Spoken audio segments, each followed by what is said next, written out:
y generar interacción en torno a la economía circular.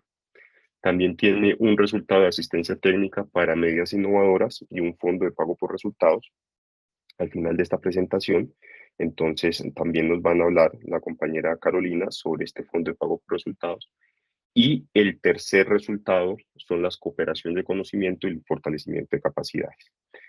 Todo este proyecto ProUsar está enfocado hacia la economía circular, pero hacia la innovación en economía circular, es decir, a todo lo que podamos hacer aguas arriba, antes de que nuestros residuos lleguen al relleno sanitario. Todo lo que podamos hacer en torno a la extensión de la vida útil de nuestros productos en tres cadenas productivas específicas: envases y empaques, que es la que nos atañe el día de hoy, aparatos eléctricos y electrónicos y textiles. En torno a esta idea, entonces, hay unos mecanismos de innovación, es decir, todo lo que hablábamos del resultado 2. En el resultado 2 hay una cooperación financiera que de nuevo lleva unos pasos. Este fondo de pago por resultados, al final de la presentación, se nos acercará nuestra compañera Carolina, y también tiene una componente importante que es una asistencia técnica. Es decir, aquellas empresas que ya tienen una medida de innovación o que están muy cerca de lograrlo, pues pueden acceder a diferentes espacios y a diferentes expertos en economía circular que les van a permitir lograr ese salto hacia la circularidad que tanto están esperando. Y también tiene la componente de capacitación, es decir, la componente que nos atrae hoy en esta masterclass. Pues para ustedes hay todo un portafolio gratuito de capacitaciones al cual pueden acceder. Para la cadena de envases y empaques, precisamente tenemos otras dos masterclass, aparte de esta que estamos con ustedes, una masterclass en empaques plásticos, una charla técnica en monomaterialidad. Tenemos tutorías técnicas a empresas que lo soliciten, es decir, si alguna empresa ya tiene una idea o tiene una política de sostenibilidad, circularidad que quiere implementar, pues a través de toda la red de expertos que hay en el pool de IDOM Consulting y en el pool de GIZ Colombia, pues podemos hacer ese acercamiento hacia las organizaciones que quieran ver ese salto hacia la circularidad. También tenemos un curso muy específico de economía circular para instructores SENA. Para el tercer trimestre tenemos talleres, 20 horas presenciales y virtuales en economía circular en algunos temas priorizados. ¿Cuáles serán esos temas? Pues esos temas son los que ustedes mismos nos digan.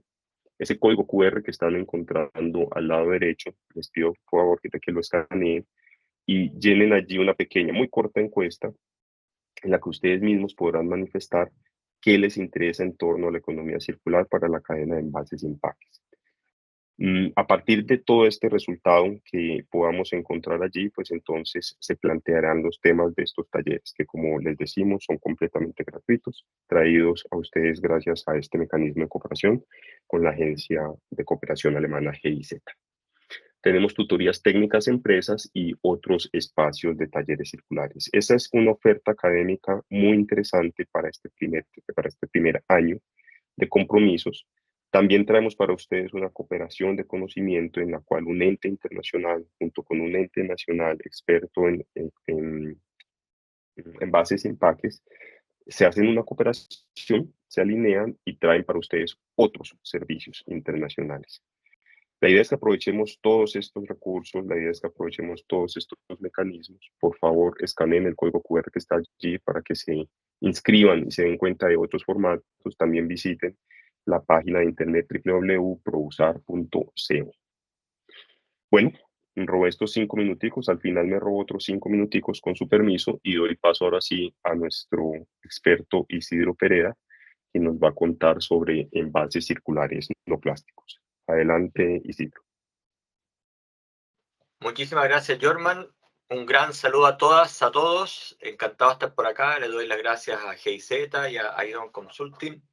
Estoy muy contento de estar acá desde Chile, transmitiendo para todos ustedes. Estoy muy, muy feliz de estar acá. Así que, por favor, empecemos.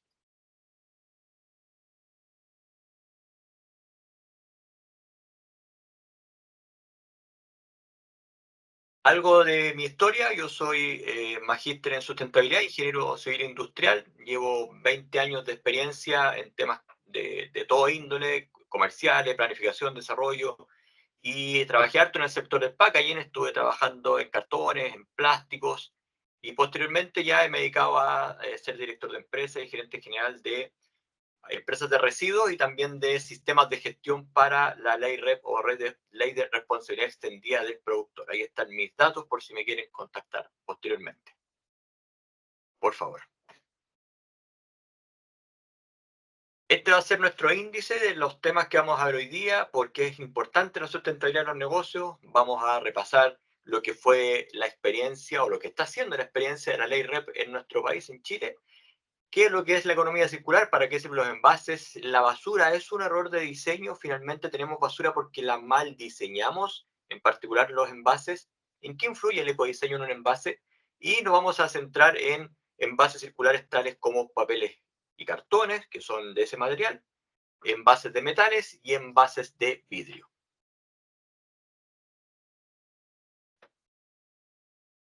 Bueno, ¿por qué es importante la sustentabilidad de los negocios? Esa es nuestra principal pregunta que vamos a abrir esta presentación.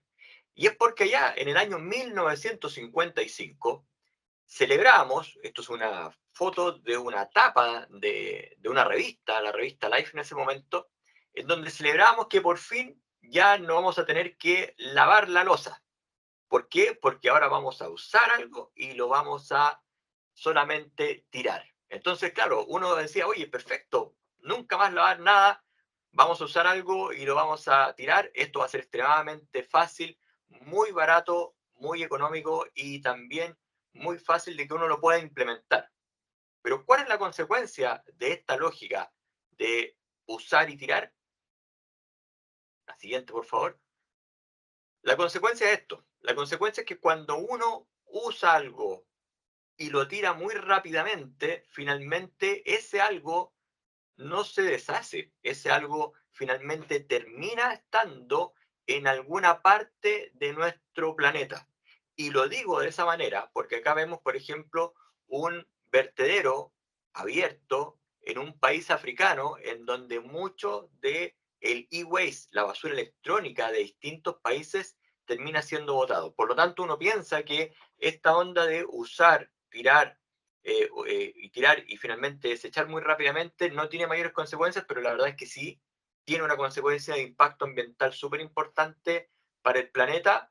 Y como los residuos se van moviendo de un lado para otro, esto no es solamente en un planeta en particular, sino que, perdón, en un país en particular, sino que estamos hablando de un problema a nivel, sobre todo, de países mucho más vulnerables. Por favor, la siguiente.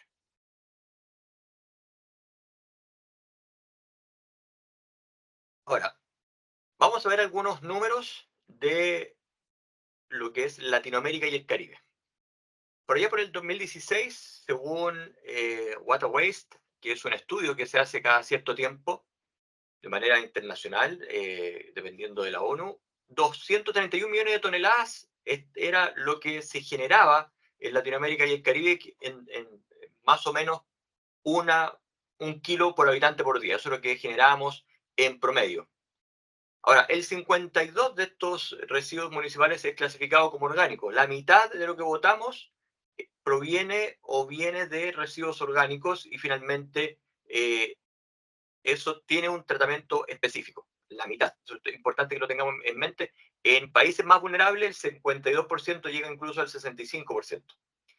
El porcentaje de recolección de residuos es un 84%, lo cual significa que hay un 16% de residuos que en algunos países no se recoge. Y eso de repente para países como Colombia o Chile tiende a ser como bien lejano, pero uno basta con ver la realidad, por ejemplo, en Haití, donde hay muchas partes donde no se recogen los residuos urbanos y por otro lado en el área rural es de solo un 30%. Bien, el 69% son dispuestos en algún vertedero, 50% en rellenos sanitarios, y aquí es clave esto. Solo el 4,5% de los residuos generados se recicla, lo cual significa que el otro casi 95% se está no usando, ni reusando, ni aprovechando, sino que se está enterrando. En algunos países como Chile se han buscado buenas oportunidades para recuperar energía, pero finalmente estamos recuperando energía de la recolección de gas de un residuo que está enterrado en un relleno sanitario. Por lo tanto, Importante señalar, 231 millones de toneladas, de las 231 millones de toneladas, el 95% se entierra y solamente el 4,5% se está reciclando. La siguiente, por favor. ¿Por qué es importante nuevamente la sustentabilidad? Porque, por ejemplo, aquí vemos lo que son la generación per cápita en los distintos países de Latinoamérica y el Caribe, y ahí vemos más a la derecha que está Colombia con 0,76 kilos por habitante por año, y está un poco más acá Chile con 1,15, pero también está mucho más acá Puerto Rico o países mucho más turísticos en donde la misma cantidad de turistas que les llega genera una cantidad de residuos súper importante respecto a lo que ellos están posibles de manejar. Entonces es súper relevante el tema de que cuando uno tenga un negocio y no lo enfoca de manera sustentable, lo único que está provocando es que estas tasas vayan creciendo. A medida que los países van aumentando su ingreso per cápita, estas tasas de generación de residuos también tienden a ser más altas de manera per cápita. Por favor, la siguiente. Aquí vemos la composición de basura, 52% orgánico, y vemos que también hay, por ejemplo, el vidrio un 4%, metal un 3%, papel y cartón un 13%.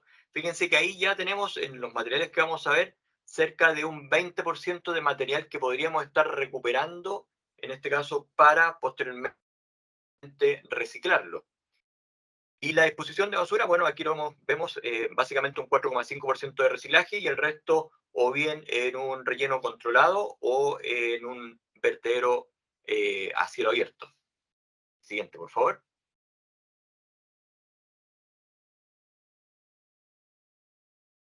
Ahora, cuando hablamos de sustentabilidad, es importante que vayamos adentrándonos a lo que finalmente significa esto. Y allá por el año 87, la primera aproximación fue señalar que era satisfacer las necesidades de las generaciones presentes sin comprometer las posibilidades para atender sus propias necesidades. Es decir, no porque la generación presente está atendiendo sus necesidades, no nos vamos a preocupar de lo que viene a futuro.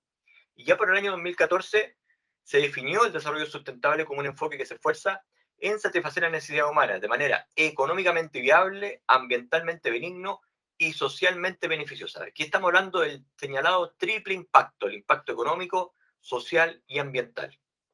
Por favor, la siguiente.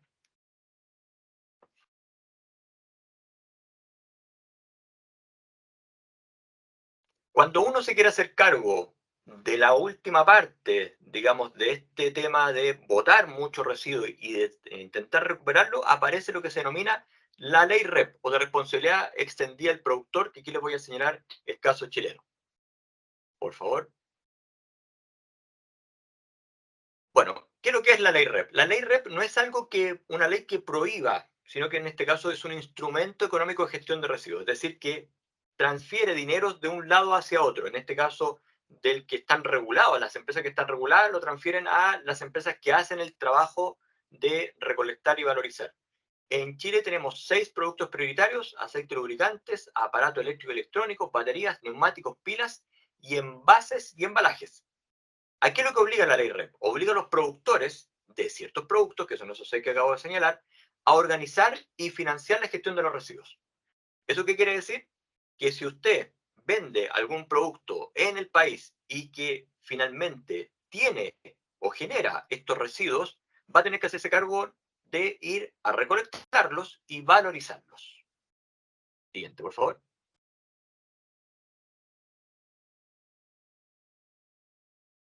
Bueno, según lo que señalaba la OCDE, la REP define las responsabilidades de los productores en la etapa post-consumo. Aquí no estamos yendo en la etapa posterior, es decir, ya el consumo se hizo y por lo tanto no estamos haciendo cargo de qué pasa al final.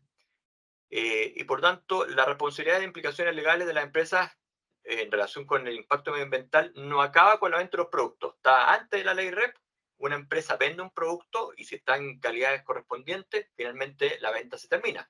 Ahora, cuando uno vende algo envasado, va a tener que hacerse cargo, en este caso, de recoger y reciclar ese envase. Por favor, la siguiente. La ley REP partió por allá por el año 2000, incluso 1990 en Alemania, y estábamos hablando básicamente de países europeos más Japón, y hoy día ya estamos hablando que esta dinámica REP está en prácticamente todas las partes del mundo y cada vez se va intensificando o porque está en proceso de establecer el reglamento o está ya en franco proceso de puesta en marcha, como lo está haciendo acá en Chile, que partió la ley REP el año pasado en septiembre. Por favor, la siguiente.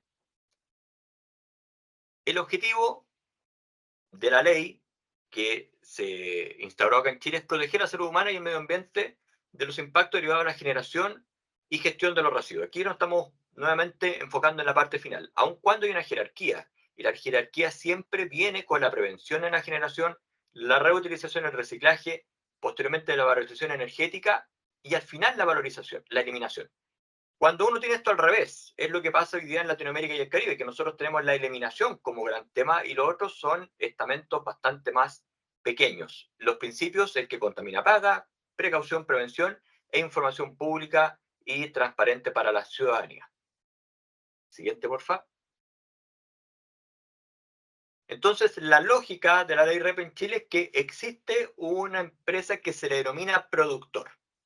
Ojo, no es el que produce el envase, es el que lo usa para vender algo envasado. A ese se lo denomina productor. Puede ser o una empresa nacional o bien una empresa que importa un producto envasado. El Ministerio de Medio Ambiente pone metas de recolección y valorización. Posteriormente esta empresa vende al mercado consumidor, pero ahora tiene que hacerse cargo de conectarse con los gestores, conectarse con los municipios, con los recolectores de base o con las empresas valorizadoras. ¿Para qué? Para hacerse cargo que ese residuo no se bote a la basura, sino que se recupere. El principio, el que contamina paga, es el que subyace de lo que les acabo de mencionar. Siguiente, porfa.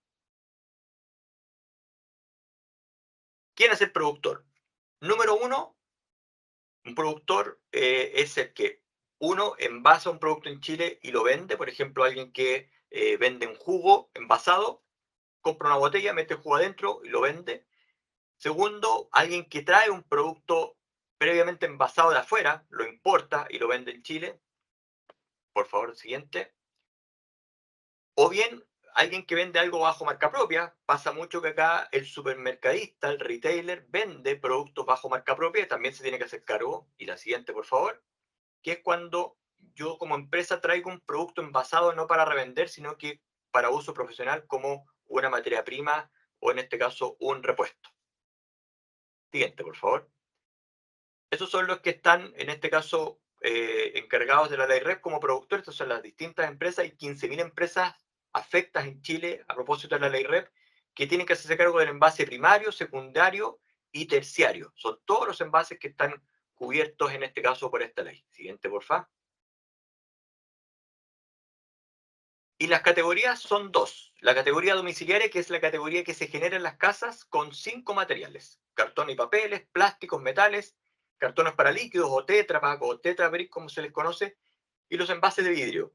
Y los 3 primeros para los envases no domiciliarios. Esta es una ley que no tan solo se hace cargo de lo que se genera en nuestros hogares, sino que también se hace cargo de lo que se genera, en este caso, en los patios traseros de las empresas. Siguiente, por favor. Lo que trata la ley REP finalmente es que, aquí por favor hagamos clic en el siguiente. Si yo soy un productor que vendo algo envasado, lo vendo al supermercado, el supermercado lo desembala, viene un consumidor, lo lleva a su casa, finalmente consume en este caso este producto.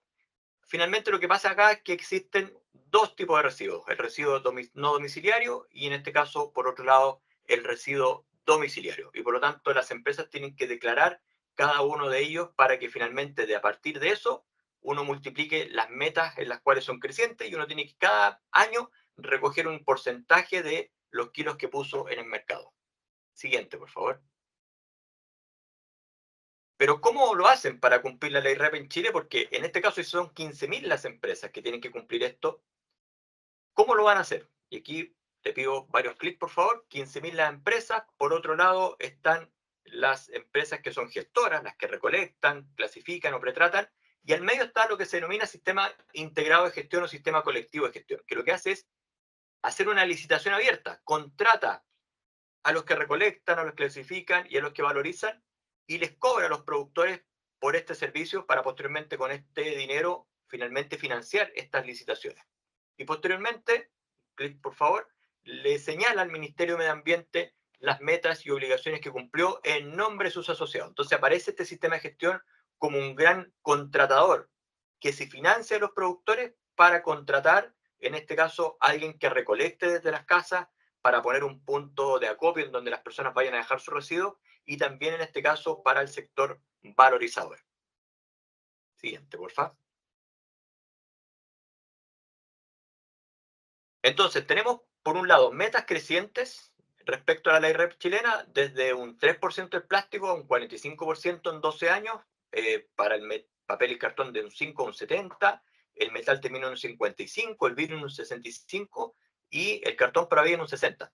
Promedio ponderado esto es como un 60%. Nosotros vamos a quintuplicar las metas de valorización en 12 años. Pero aparte de eso, clic por favor, lo que hay acá es también un servicio de recolección desde las casas que tiene que empezar con un 10% de las viviendas hasta un 80% en 12 años. Clic por favor. Y además de esto, también tenemos una cobertura con instalaciones que reciben material desde los usuarios, que en 4 años van a ser aproximadamente 350. Esto es el corazón de la ley REP funcionando en Chile. Recordemos nuevamente, esto es cuando uno se hace cargo al final de que el residuo ya se genere. Adelante, porfa. Y para complementar esto, para señalarle al ciudadano cómo reconozco que un envase es reciclable, aparece este sello o este ecoetiquetado que finalmente lo que señala es que independiente del material, lo importante es que si yo tengo el mismo sello voy a poder reconocer qué tipo de envase es reciclable para yo poder separarlo y en este caso que alguien lo venga a buscar, ese alguien es un gestor contratado por el sistema de gestión y posteriormente se lo lleve, lo clasifique y lo recicle. Siguiente, porfa. Ahora, cuando ya no sabemos qué es lo que se puede hacer al final, pero ahora vámonos un poquito más arriba. Y vámonos un poquito más arriba en el sentido de visualizar las oportunidades que aparecen con lo que se denomina una economía circular.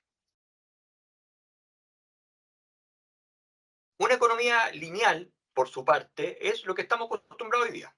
Extraemos materias primas, con esas materias primas fabricamos cosas, partes, fabricamos productos, pues con esas partes, y posteriormente vamos al usuario o al consumidor con estos productos para que el usuario los tome y los bote, los use y los bote. Siguiente, porfa. Y claro, cuando uno dice, ¿qué pasa con eso? Es que uno está extrayendo materias primas como loco y estamos desechando muchas cosas también de manera muy, muy grande.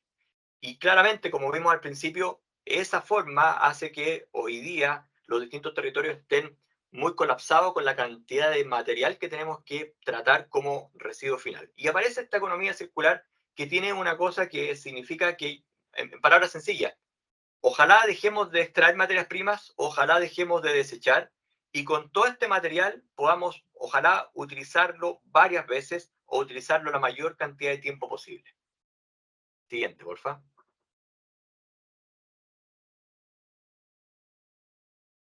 ¿Cuáles son los principios? Este es el típico gráfico de la Ellen MacArthur. Estamos hablando de preservar y mejorar el capital natural, controlando los stocks, equilibrando los flujos de recursos renovables, optimizando el rendimiento de los recursos mediante la circularización de los productos, componentes. Un componente no tiene para qué uno usarlo una vez y no volver a usarlo nunca más, sino que estamos hablando aquí de maximizar los ciclos técnicos, biológicos y todo lo que uno finalmente pueda usar antes de votar. Esto no es una lógica bastante distinta a lo que vimos antes, porque fomenta la eficiencia del sistema mediante la minimización de descartes y las externalidades negativas. O sea, aquí no solamente estamos preguntándonos qué tipo de producto yo quiero consumir, sino que me estoy preguntando un poquito más profundo que eso. Es cómo fabrico ese producto y cómo es la vida final del residuo que se genera después que yo consumo ese producto.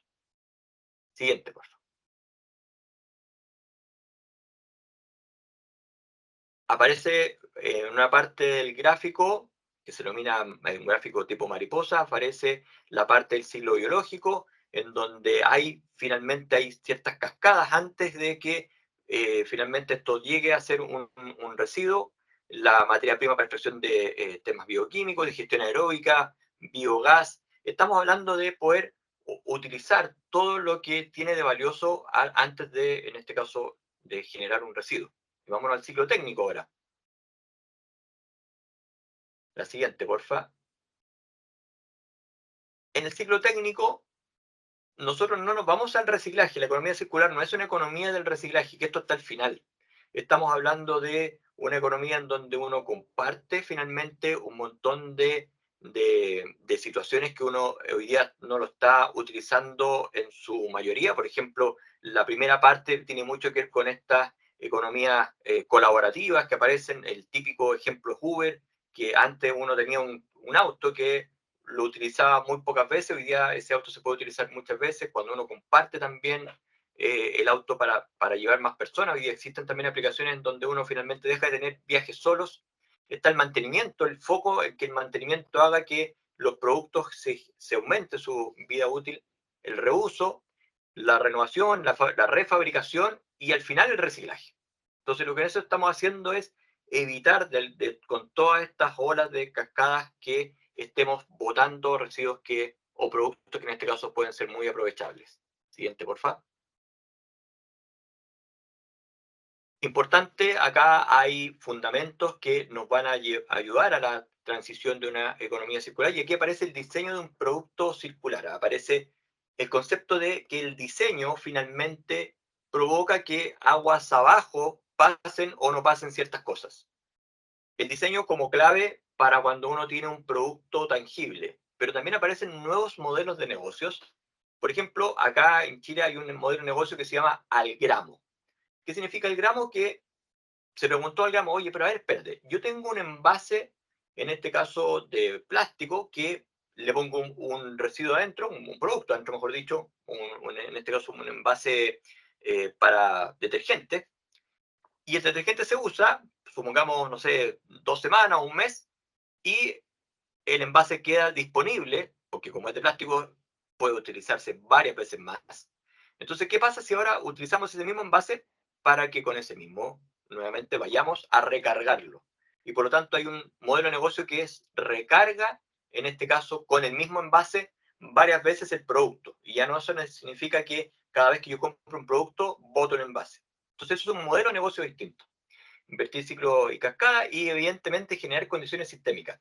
Los europeos son muy buenos para esto, generan condiciones sistémicas, los latinos somos muy malos para generar condiciones sistémicas, en general generamos como unos ejemplos que son muy islistas, pero que no se conectan con el resto del ecosistema para que esto funcione. Siguiente, por favor. Entonces, claro, aparecen los modelos de negocio que pueden transitar a modelos de negocio sostenibles y posteriormente a modelos de negocios circulares. Entonces, claro, cuando uno avanza hacia un modelo de sostenibilidad, estamos hablando de una perspectiva a largo plazo, estamos hablando de valor compartido, valor sostenible, pero cuando ya nos vamos a negocios circulares, estamos hablando del tema de los bucles, el tema de la reducción de residuos, de ojalá tener menos cantidad de material usado para vender el mismo producto, o incluso la desmaterialización. ¿Qué significa eso? Por ejemplo, sin saberlo, los que somos, digamos, tenemos un poquito más de edad, empezamos con los discos, posteriormente los cassettes, los discos compactos, y hoy día la música no tiene material. La música hoy día, salvo los nostálgicos que de repente les gustan un poquito más los discos antiguos, pero hoy día ya no existen estos grandes negocios donde uno iba a comprar música que venía en un envase. En este caso la música hoy día se sacó a la materialidad y estamos hablando de un modelo de negocio también distinto. Se fijan que de repente los mismos modelos de negocio nos hacen salirnos de las lógicas actuales. Siguiente, por favor. Bueno, entremos ya de lleno a los envases. Ya hemos sobrevolado un par de cosas, pero ahora ya entremos a los envases y vamos a entrar aguas arriba de cuando uno diseña un envase para ser utilizado. Pero para eso necesitamos saber qué es lo que es un envase. Perfecto, un envase, en este caso, se considera todo producto fabricado con materiales de cualquier naturaleza, que se utilice para contener, proteger, manipular, distribuir y presentar mercancía. Desde ese punto de vista, claro, hay miles de envases.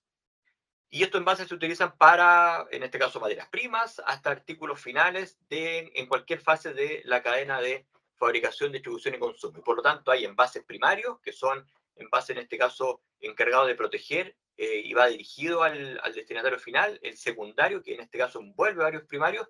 Y el terciario, que es, en este caso, el que permite que un producto, en este caso, viaje de una parte a otra.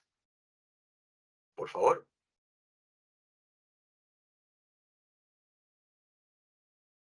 Entonces, claro, cuando uno dice ya, en el tema de los envases, ¿significa que todos los envases en este caso son reciclables o todos son no reciclables? ¿Qué pasa ahí? ¿Qué pasa con el diseño? Y aparece que la pregunta, ¿la basura en términos de envase es un error de diseño? Siguiente, porfa. Efectivamente, hay muchos envases que finalmente terminan siendo basura porque se diseñó de mala manera. Y claro, cuando uno dice, oye, pero espérate, estamos hablando de una fruta que ya tiene su propio envase natural, orgánico, que se digrega, ¿para qué le vas a poner encima otro envase, independiente del tipo de material? ¿Para qué lo sobreenvasas? Y porque claro, esta lógica lo que presenta es lo que se ve acá en el siguiente gráfico, que hoy día en términos de packaging, de envases plásticos, 78 millones de toneladas es la producción anual, de las cuales en este caso un 14% se recicla y solamente un 2% tiene circuito cerrado. Entonces, evidentemente, si uno lo diseña mal el envase, va a terminar teniendo una gran cantidad de material que no se va a estar utilizando. Siguiente, por favor. Y que se va a generar como residuo. Y aquí aparecen no tan solo del plástico, sino que aparecen también de otros materiales. Por ejemplo, cuando uno mezcla el aluminio con los restos orgánicos, eso en general es un residuo y cuesta mucho reciclarlo y hay algunas experiencias pilotos, pero no hay una cosa a gran escala y finalmente eso termina siendo un residuo. Lo mismo pasa con las pastas de dientes. Nosotros estamos acostumbrados a usar la típico pasta de diente, que claro, el envase de afuera viene con un cartón que es reciclable, pero el mismo envase de la pasta no es reciclable porque es una mezcla entre plástico y aluminio. Los vasos de polipapel, nosotros acá en Chile también tenemos una ley de plásticos de un solo uso, me parece que ustedes también tienen algo similar, en donde se prohíbe el uso de ciertos tipos de plástico que terminan siendo basura. Entonces, nuevamente nos estamos enfocando en que eso no pase desde el diseño. ¿Para qué hablar también de los cartones? Cuando uno le pone una capa, ya sea de plastificado o de metalizado, hace que ese cartón finalmente no sea reciclable, porque si el cartón no se puede disgregar en agua, finalmente termina siendo no reciclable y por lo tanto acá tenemos un error de diseño. De repente, marqueteramente, estamos cayendo en esos errores que finalmente hacen que ese envase termine siendo un residuo. Siguiente, porfa.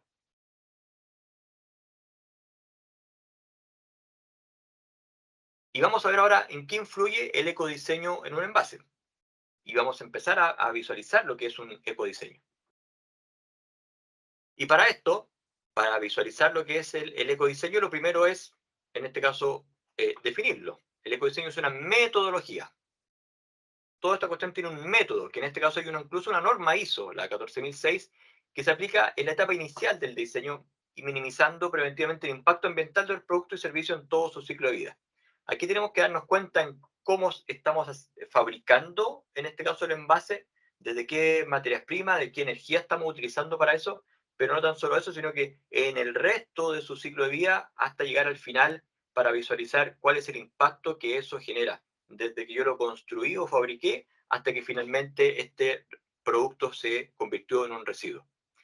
Y a través de información ambiental nutre el proceso de innovación sistémica cuyo fin es apuntar a un desarrollo sostenible, al desarrollo del triple impacto que veíamos antes. Siguiente, por favor. Y claro, y aquí tenemos varias cosas que en este caso provoca o influye el ecodiseño. Primero, reduce el impacto de la empresa.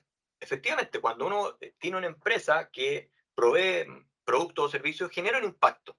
Cuando uno se preocupa del ecodiseño, claramente está reduciendo su impacto porque va a poner envases más livianos, va a seleccionar materiales también que sean más inocuos, va a empezar a seleccionar técnicas de producción eficientes. Lo mismo pasa con la distribución sobre embalaje, el método de transporte, Por ejemplo, ¿qué pasa si en la ciudad, en vez de tener vehículos motorizados con combustión interna, tenemos en este caso electromovilidad? La fase del uso, importante optimizarla para que en este caso tenga un nivel de consumo bajo, cómo se consume estos consumibles que tiene cada uno de los productos, y ahí no estamos, fíjense que cómo estamos haciendo la ruta completa, desde que yo lo produzco, lo distribuyo, lo uso y alargo su vida útil. ¿Cómo finalmente hago que, por ejemplo, un celular no lo tenga que cambiar, en este caso cada año, y en este caso un envase no lo tenga que solamente usar una vez? ¿Cómo hacemos que este envase ojalá se pueda retornar? Promover una segunda vía, favorecer también su recuperación y optimizar el fin de vida, lo cual significa cómo yo me hago cargo de que ese envase favorezca su etapa de reciclaje. Porque si no lo favorezco, importante lo que dijimos antes, estamos generando basura. Si yo no diseño un envase para que sea reciclado, realmente lo que estoy generando es una basura más al medio ambiente. Siguiente, porfa.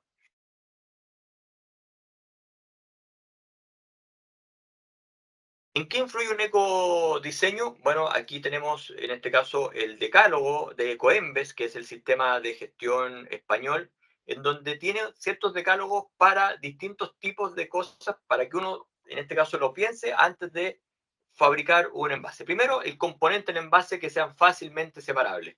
Si yo no tengo, en este caso, que los componentes sean fácilmente separables y van pegados, lo que va a terminar haciendo es que un material con pegado con otro va a volverse un material, en este caso, no reciclable. Ellos tienen un sistema de contenerizaciones que hacen que uno tenga cierta poca, y por lo tanto lo que están diciendo ellos es también hagámonos cargo de la cantidad de volumen que uno pueda meter ahí, desde arriba hacia abajo, porque volúmenes muy chiquititos hacen que uno no pueda clasificarlo para reciclarlo.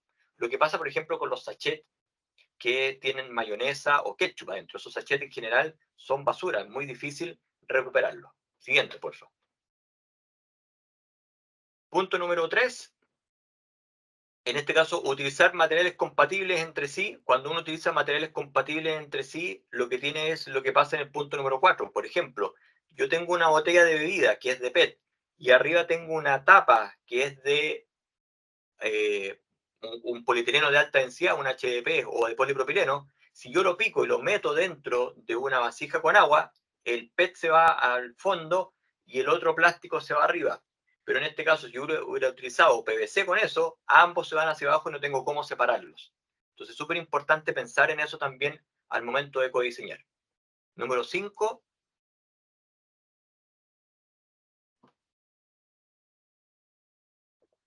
Etiquetas que no cubran más de 2/3 del envase. El típico etiqueta que cubre todo el envase, en este caso, es una etiqueta que cubre, por ejemplo, una bebida energética. Una bebida energética en general está con una gran etiqueta que cubre todo el envase, y finalmente eso dificulta, porque esa etiqueta en general son de PVC y por lo tanto dificulta que ese envase se vaya a reciclaje. Importante los tonos oscuros, que de repente cuando uno está recién empezando en esto no se fija que esos tonos oscuros, por ejemplo, hacen que un envase no lo pueda uno clasificar y tampoco pueda reciclarlo.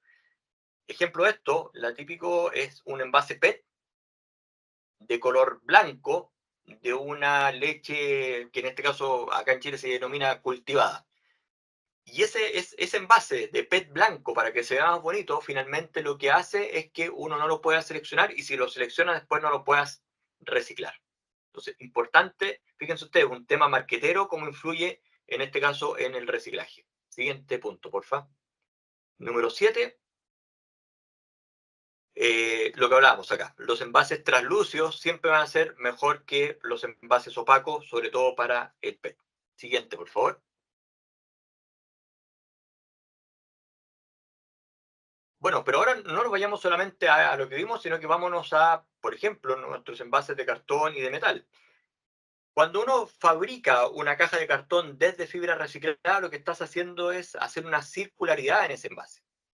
Pero cuando estamos en el lado derecho, estamos poniendo los recubrimientos plásticos, metálicos, seleccionados, tintas que no se disoluyan, que eh, no tengan, sean solubles, o bien el uso de plástico para mostrar productos interiores, lo que estamos haciendo es que un envase súper ecodiseñado como es una caja de cartón, lo estamos haciendo que se convierta en basura. Lo mismo pasa cuando un metal, que también es un producto muy bien ecodiseñado, le estamos en este caso poniendo más materiales, aleaciones de metales son más difíciles de reciclar y evidentemente, como veíamos antes, también cuando tienen un producto en su interior. Siguiente, por favor.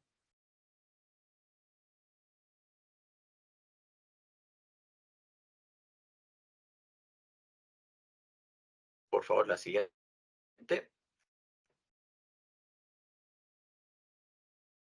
Y ahora nos metemos en los envases circulares. ¿Qué se denomina un envase circular? ¿O qué se conoce como un envase circular? La aspiración de este envase circular se centra en el uso inteligente de materiales para que una vez que el envase llegue a su final de vida, pueda entrar dentro de los ciclos tecnológicos o biológicos de aprovechamiento de materiales. Claro, si nosotros queremos que nuestro envase esté dando hartas vueltas antes de irse a un relleno sanitario, tenemos que preocuparnos que ese envase sea retornable o en este caso, si lo vamos a lanzar de un solo uso, que sea totalmente reciclable. Y por lo tanto, aquí estamos hablando de reducir la cantidad de material que tiene un envase. Cuando uno va a Europa y toma una botella plástica de agua, es una botella extremadamente liviana, básicamente porque ellos están ya mucho rato que están concentrados en reducir la cantidad de envases por la cantidad de material por envase. Hay muchos que también se pueden reutilizar, reciclar o compostar. Si tenemos en este caso algún material compostable, también estamos haciendo que ese material, en este caso, no tengamos que enterrarlo en un relleno sanitario.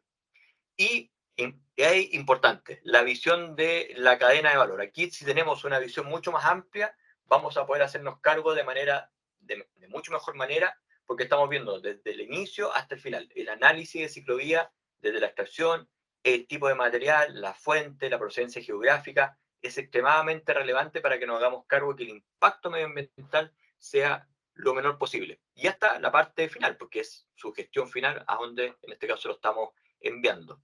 Porque de esa manera estamos correlacionando su impacto ambiental con la sostenibilidad de un envase. Créanme que hay mucha cantidad de envases en Chile. Nosotros estamos moviendo alrededor de 2 millones de toneladas anuales de envases. 1.2 millones en la parte doméstica, 0,8 toneladas en la parte industrial, que si esos envases no están bien ecodiseñados, toda esa cantidad de toneladas se va, en este caso, a la basura. Siguiente, por favor. Por favor. Entonces, ¿cuál estamos hablando de las tendencias que cada vez se están usando más? Eliminar componentes, aditivos o películas que recubren los envases. Cuando uno tiene una caja de cartulina con mucho material, con mucha cantidad, en este caso, de tinta, para que se vea un tinte muy bonito, muy brillante, ese tipo de material es mucho menos reciclable que un envase, digamos, mucho más aburrido, mucho más café, que es mucho más fácil de tomarlo y reciclarlo. Lo mismo pasa con las etiquetas. Cada vez que uno pone una etiqueta, porque en general uno dice, ya, perfecto, estoy con el envase listo, pero viene alguien más y le pone una etiqueta que no es reciclable. Lo mismo pasa. Si no nos hacemos cargo de la etiqueta, cada una de las etiquetas termina siendo un residuo. Si soy una etiqueta de PVC o una etiqueta de un plástico 7 que finalmente no es reciclable, termina siendo un residuo aun cuando el envase, en este caso, sí lo sea. Evitar el sobreembalaje, evitar usar más cantidad de envase de lo que se requiere. Fíjense que esto incluso tiene una componente de costos. ¿Okay? O sea, aquí estamos hablando no solamente, esto es una lucha por el medio ambiente, sino que también es una lucha para que nuestros procesos sean mucho más costo eficientes. Fabricar envases más livianos, como bien lo decíamos antes, el envase de la bebida. Lo mismo pasa con las latas también. Si uno ve una lata al principio, cuando se empezaron a usar estas latas para las bebidas, y lo mismo pasa para las latas para la cerveza, hoy día son muchísimo más livianas, de manera de poder optimizar la cantidad de material que estamos utilizando para eso. Más allá del material, nuevamente el análisis ciclovía y posteriormente la recuperabilidad del material. Y ahí, por ejemplo, una ayuda a esto son las leyes REP en varias partes del mundo. Siguiente, por favor. Y claro, y aquí mostramos tres tipos de ejemplos de envases circulares. Por ejemplo, el envase de cartón. Me voy a la parte derecha e inferior. Tenemos nuestra cajita de cartón. Cuando la terminamos de usar, viene una recuperadora que la enfarda. Esa recuperadora la enfarda a propósito que, por ejemplo, algún reciclador de base se la llevó hacia allá y finalmente termina, en este caso, en una papelera se mete esto en un pulper, el pulper tiene agua, se mete la caja de cartón adentro, esa caja de cartón se disgrega y con el agua que hay ahí, en este caso se forma una pasta, se pasa a través de un filtro, en el filtro quedan en este caso todos los corchetes o temas plásticos, pasa la pulpa y finalmente esto se seca para posteriormente fabricar papel, y la fabricación de papel, cuando uno lo pega y le pone un papel entre medio que se llama el corrugado, aparece nuevamente la caja de cartón corrugado. Yo les voy a dejar ahí, hay un link en donde pueden ver ustedes un video que señala todo lo que le acabo de decir con este ciclo circular de, en este caso, las cajas de cartón. Siguiente, por favor. ¿Qué pasa con las latas de aluminio? Las latas de aluminio son infinitamente reciclables y aquí estamos hablando de lo mismo. Las latas hay que compactarlas. Estas latas, en general, hoy día, por ejemplo, un gran reciclador de aluminio es Brasil, donde toman muchas toneladas de distintas regiones de Sudamérica para, en este caso, derretir esto, fabricar, en este caso, este rollo nuevamente de aluminio, y con este rollo de aluminio se los envía a distintos países. En los distintos países se conforma la lata y esa conformación de lata finalmente hace que nuevamente las empresas que ponen productos de vestir en el mercado tomen la lata y le pongan ahí su producto. Claro, ojalá existiera en este caso reciclaje de aluminio en todas partes del mundo, pero por un tema de volumen, por ejemplo, acá en Chile no tenemos algo para fundir a gran escala el aluminio y generalmente se envía todo a Brasil, pero nuevamente esto se puede dar infinitas vueltas en la medida que se recolecten la mayor cantidad en este caso, envases de aluminio. Siguiente, por favor. Y un material también muy noble es el vidrio, que es un material nuevamente que se puede reutilizar o reciclar muchísimas veces. En general, lo que se usa harto, tanto acá en Sudamérica como en Europa, son estos contenedores tipo iglú o campanas que se le denomina acá, que viene un camioncito, toma la campana, pone acá atrás en su contenedor, se vierte todo el residuo de vidrio, eso llega a una vidriera, se separa y finalmente nuevamente se derrite y se conforma con el uso de otras materias primas o incluso con puro vidrio reciclado, nuevas botellas. Y que nuevamente pueden hacer el circuito completo. Entonces ustedes se fijan, aquí tenemos otro envase con otro material también muy noble que se puede dar infinitas vueltas. Ahí aparece también un link en donde pueden ver ustedes eso a través de imágenes. Siguiente, por favor. Y me quiero despedir con este sueño que les quiero transmitir. Este sueño de pasar de esta economía lineal que veíamos que es extraer, usar y tirar, no tan solo una economía del reciclaje, sino que una economía circular. ¿Y por qué le denomino que esto es un sueño? Siguiente, por favor. Porque al principio los sueños parecen imposibles. Uno va trabajando y ya se están moviendo no solo imposibles, sino que improbables. Pero si nos comprometemos de verdad entre todos, y por eso estoy tan contento de haber sido invitado desde Chile, estos sueños se van a volver inevitables. Muchísimas gracias por su atención y muchísimas gracias también a Idom por esta convocatoria.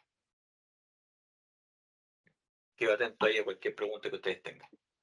Claro que sí, Isidro, muchísimas gracias. Qué presentación tan reveladora. Nos has mostrado un camino muy interesante y sobre todo unos conceptos técnicos también muy interesantes. Voy a abrir paso a María Carolina y a Sergio que nos cuenten sobre esta oportunidad de financiamiento a través de la Agencia de Cooperación Alemana y posterior a ellos un espacio para preguntas y respuestas. Gracias, Jorman, pues por la invitación y a Isidro por esta maravillosa masterclass que nos acaba de dar para reforzar los conocimientos y todo lo que estas 72 o sea, 72 personas conectadas, más de 65 en directo, vienen avanzando en pro de la economía circular. Me presento, soy María Carolina Gómez, líder en economía circular para el fondo ProUsar, hago parte de la compañía BTSAS. Somos el aliado operador para este primer fondo de pago por resultados de ProUsar, de GIZ Colombia, obviamente, que hace parte de la cooperación alemana. Y me acompaña mi compañero Sergio, adelante, preséntate mientras que yo voy proyectando. Bueno, muy buenos días para todos. Mi nombre es Sergio Gutiérrez. El día de hoy los acompañamos en este rol como coordinador del proyecto para el alistamiento al Fondo ProUsar. Les presentaremos esta etapa de alistamiento, de qué se compone, cómo postularse, el paso a paso y qué traemos para ustedes desde el Fondo ProUsar para aquellas empresas que están en el sector de envases y empaques, de pronto de aparatos eléctricos electrónicos, se puedan sumar a esta iniciativa. Y pues bueno, claro, todo tuyo. Vale, por favor, me confirman si ya están viendo la presentación. Confirmado. Bueno, yo creo que parte de las 130 y pico de personas que estamos hoy conectadas, gran parte estuvieron ayer en el webinar que nosotros también realizamos para la socialización de este fondo ProUsar que tiene como eslogan innovando la forma de financiar la economía circular. Entonces, vamos a hacer énfasis a lo que corresponde a aparatos eléctricos electrónicos. Sin embargo, rápidamente quiero contarles que el Fondo ProUsar pues es un vehículo de inversión y fuentes de pago por resultado para canalizar los recursos asignados por la cooperación alemana a proyectos de economía circular que tengan proyectos innovadores aguas arriba en tres cadenas de valor inicialmente: aparatos eléctricos, electrónicos, textiles y empaques envases. Un poco de esas cadenas de valor nos habló hoy, nos acaban de hablar en los últimos minutos. ¿A quién va dirigido este fondo ProUsar o este vehículo de inversión? A empresas legalmente constituidas. Pueden ser empresa como persona natural o jurídica, pues legalmente constituida, colectivos, como por ejemplo un colectivo puede ser el colectivo del gremio de la ANDI, Visión 3030, FENALCO también tiene otros colectivos, otros grupos, otras cámaras. Entonces, bienvenidos también estos colectivos, consorcios y uniones temporales, entidades sin ánimo de lucro nacionales y también la academia. Y ahorita les vamos a explicar un poquito más acerca de eso. Entonces, ¿qué innovaciones financia Aguas Arriba? Aquellos proyectos innovadores que den respuesta a desacelerar el flujo de materiales, al reuso por servitización de productos, al reuso para reventa de productos, a proyectos innovadores que den respuesta a ecodiseño y que estén apalancados por uso de herramientas tecnológicas, claramente pues a la reducción y sustitución de consumo de químicos peligrosos, que son también difíciles de utilizar y de darles, digamos, un nuevo uso. Sin embargo, pues la tecnología y los avances en ciencia, en investigación e innovación claramente han venido desarrollando unas iniciativas increíbles aquí en nuestro país, a la reducción de consumo de materiales y por último a la eliminación de materiales. No sé, Sergio, si de pronto algo se me escapa y que nos quieras complementar. Sí, aquí más adelante, porque empiezan a surgir algunas preguntas, les contaremos cuáles podrán ser los indicadores, cómo se podrán presentar, para que al final en el chat también nos vayan dejando sus preguntas y ahí podemos apoyarlos en la respuesta. Ok, entonces aquí vamos a hacer un zoom en las medidas innovadoras financiables para envases y empaques.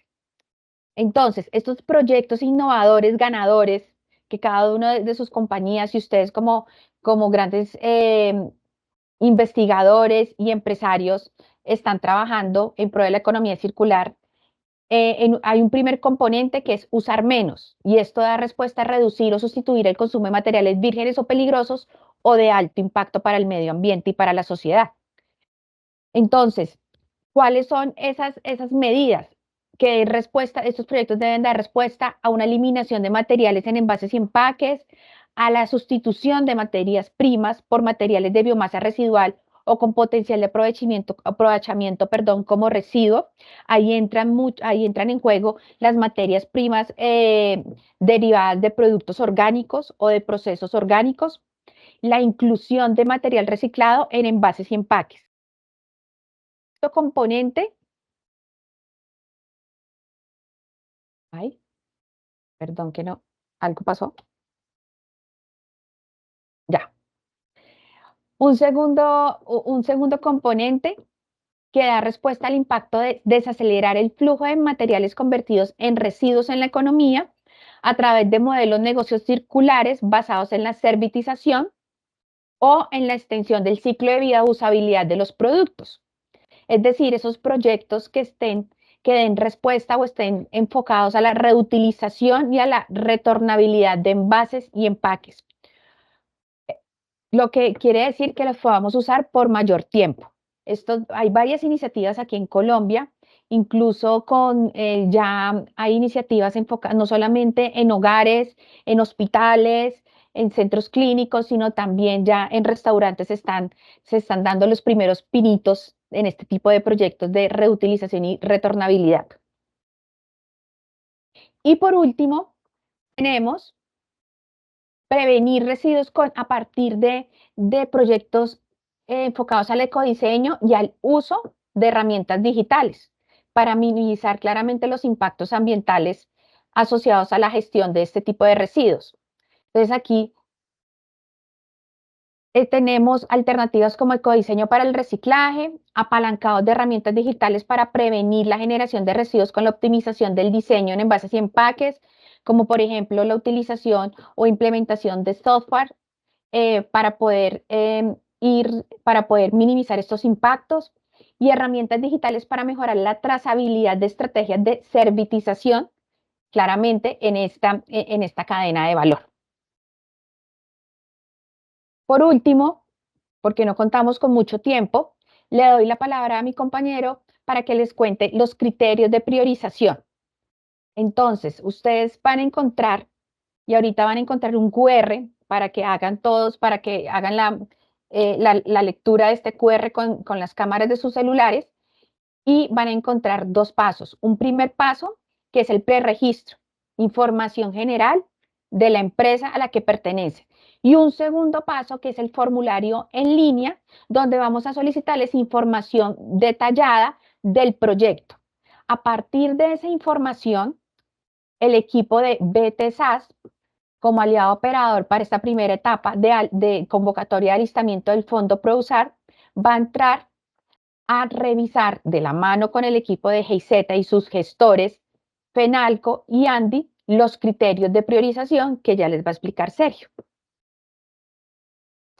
Claro que sí.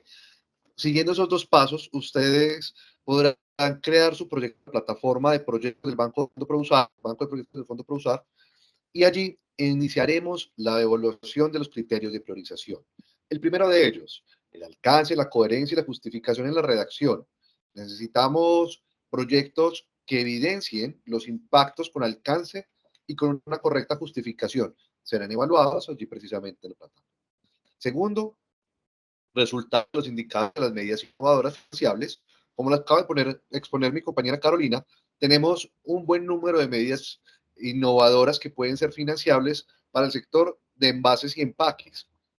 Es importante recalcar que los indicadores deben ser medidos por la empresa y deben tener los soportes necesarios que den cuenta del cumplimiento de ese indicador.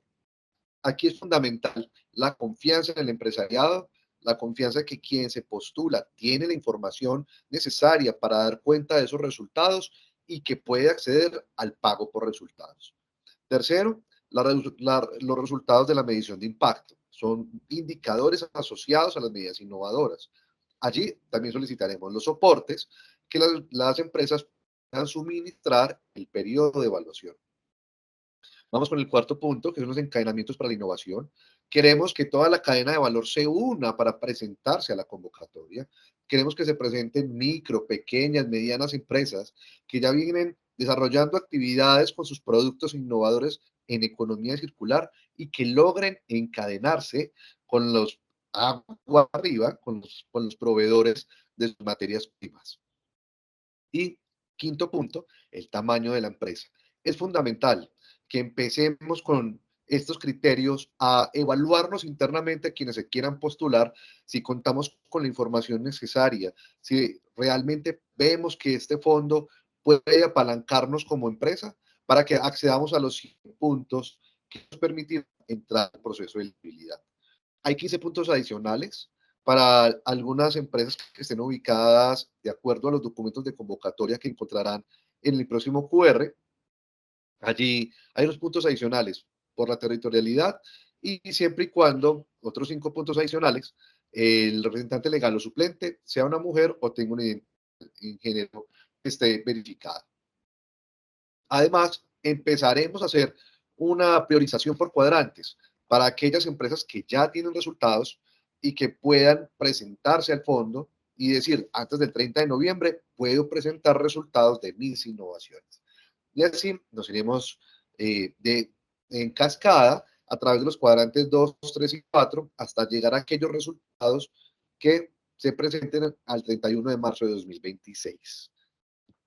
Toda esta información que les contamos rápidamente, pues porque el tiempo lo tenemos limitado, lo van a encontrar en los pliegos de la convocatoria. En el anexo de la convocatoria van a encontrar el paso a paso y cada uno de los indicadores que mencionaba Sergio.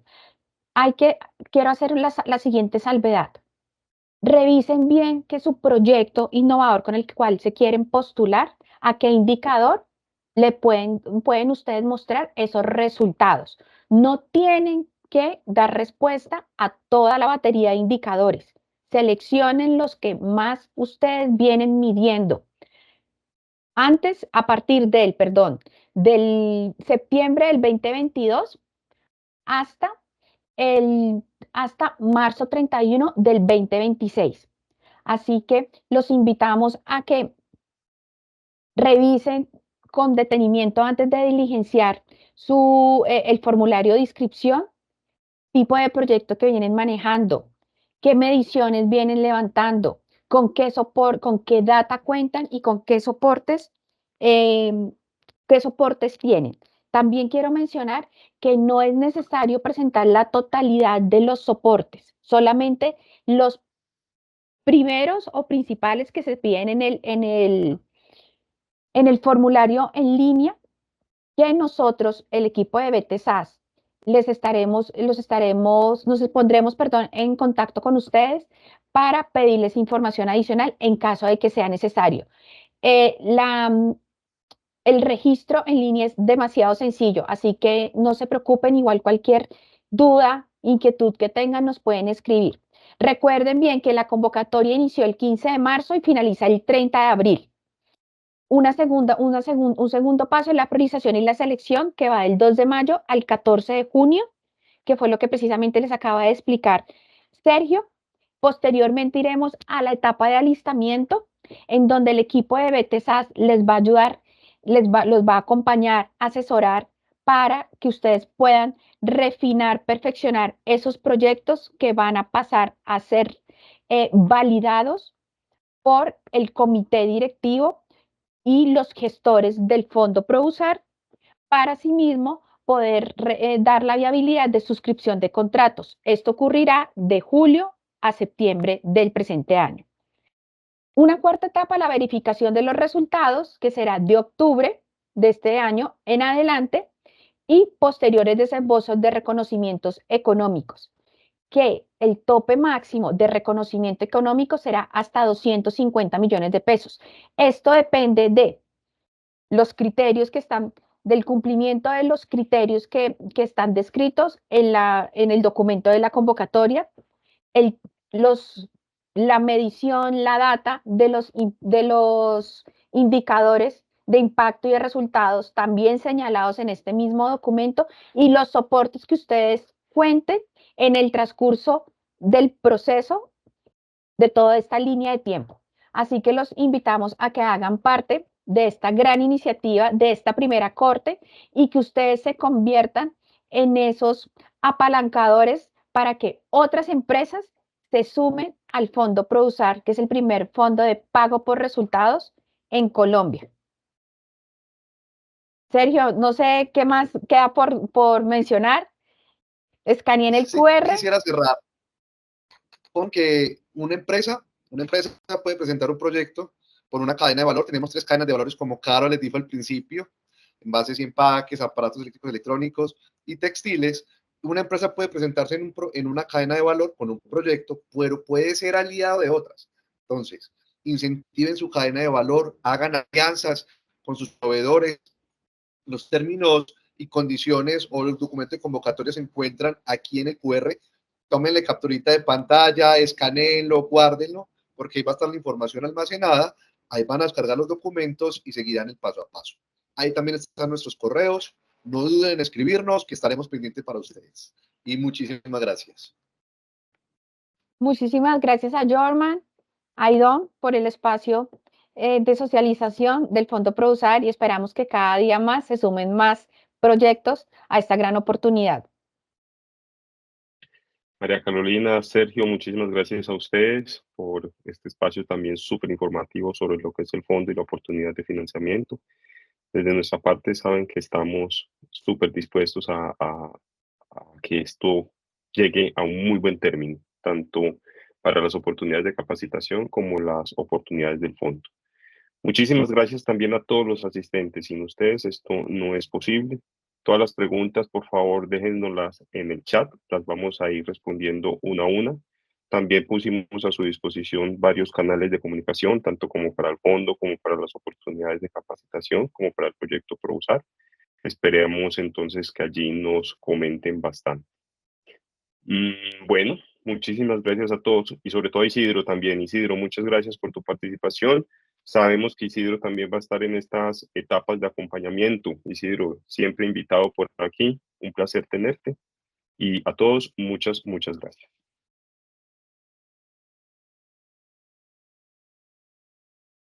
Muchísimas gracias. Nos vemos.